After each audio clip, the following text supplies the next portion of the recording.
Alright, what's up guys? Today I've got a bit of a different video for you. It's going to be another technique video, and in this video you're going to learn how to induce a lucid dream in 9 seconds.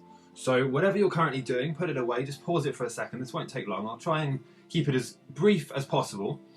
And by the end you'll know how to induce a lucid dream using the finger-induced lucid dream technique, or the filed. Okay? So, you may have seen my blog post on howtolucid.com about this. It's going to be slightly different. I'm going to explain, I'm going to actually use a little prop. I'm going to use my keyboard to show you something. So, the technique essentially involves using your focus on your fingers, and specifically the movement of your fingers, we'll get into that in a second, to guide yourself into a lucid dream. Okay? So, like most lucid dreaming techniques, this is going to be done during REM sleep.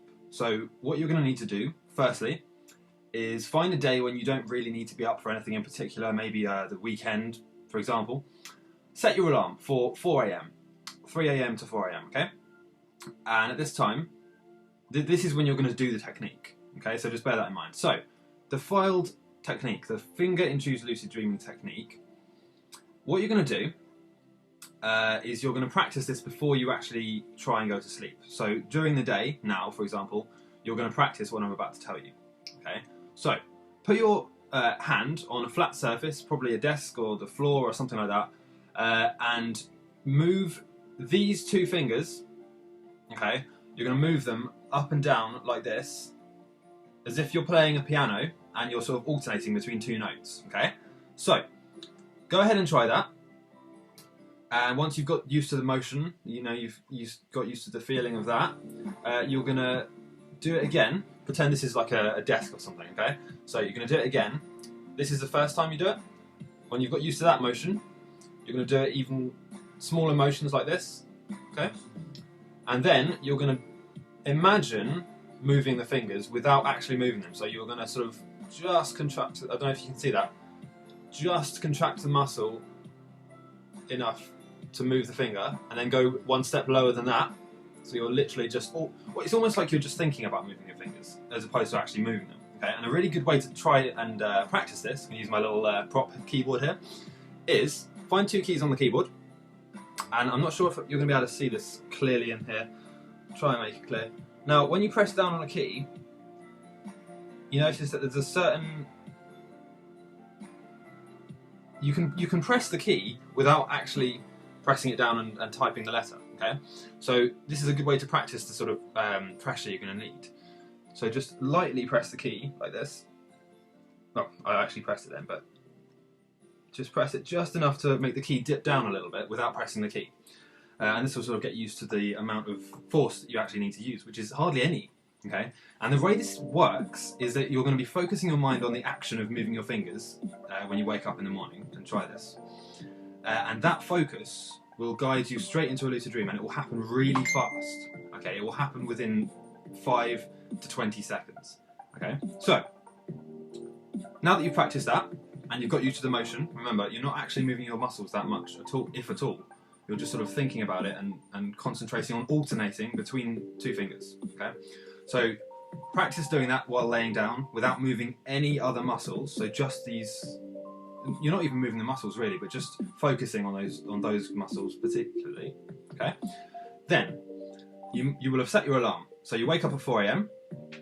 Okay, and you do exactly the same thing. So you lay there, don't move any muscles. If you move any muscles, it probably won't work, and you have to try again. And you just focus purely on the movement of your fingers. Okay. And what will happen if it works? Within about 5 seconds, you'll be in a dream, and so therefore you need to do a reality check. Okay, now this is an important step. Okay, this is where a lot of people sort of get mixed up and don't really get there with this technique. So once you've done the finger movement at 4 AM, okay, that sounds really dodgy, but yeah, once you've done that, okay, you're going to you're not going to count the seconds, but roughly when you feel it's been about 20 or 30 seconds, you're going to do a reality check. Okay. Now, if you do a reality check, and obviously you're in a dream, then you're lucid dreaming, and you can go ahead and do whatever you want. If you do the reality check and you're not dreaming, the technique hasn't worked, and this is important, you need to try again in an hour. You can't keep trying, okay? Because if you keep trying sort of non-stop after the first time didn't work, you're just going to become more and more awake and it won't work at all. And it'll be very frustrating. So there's no point wasting your time. Okay, so if it didn't work the first time, that's fine. You'll be tired anyway, hopefully, at 4 AM. So just set your alarm for an hour's time and try the exact same thing again in an hour. Okay? No, I think that it pretty much covers everything. I had to pause the video to try and think about what to tell you then. Yeah, so that's the technique, the finger-induced lucid dream. It's really good for beginners because this technique tends to have the same effect no matter how long you've been practicing it. So you could be doing this technique for a year and still have the same results. It would still work. Whereas some techniques tend to be hard at the beginning and then they get slowly easier. Some are the other way around. Their effects sort of taper off the more you use them. So this is a really good technique for an all-round lucid dreaming experience. Okay. Good luck with that. I hope you get it to work for you. It worked for me almost first time. I had to try, I think, on the second time it worked, and then sort of since then, whenever I want, it just sort of works. It's a really good technique. So yeah, go ahead and check out the blog post. Don't forget to subscribe if you enjoy these videos, and you can get access to more. And yeah, go ahead and send a question into contact@howtolucid.com if you'd like me to answer it.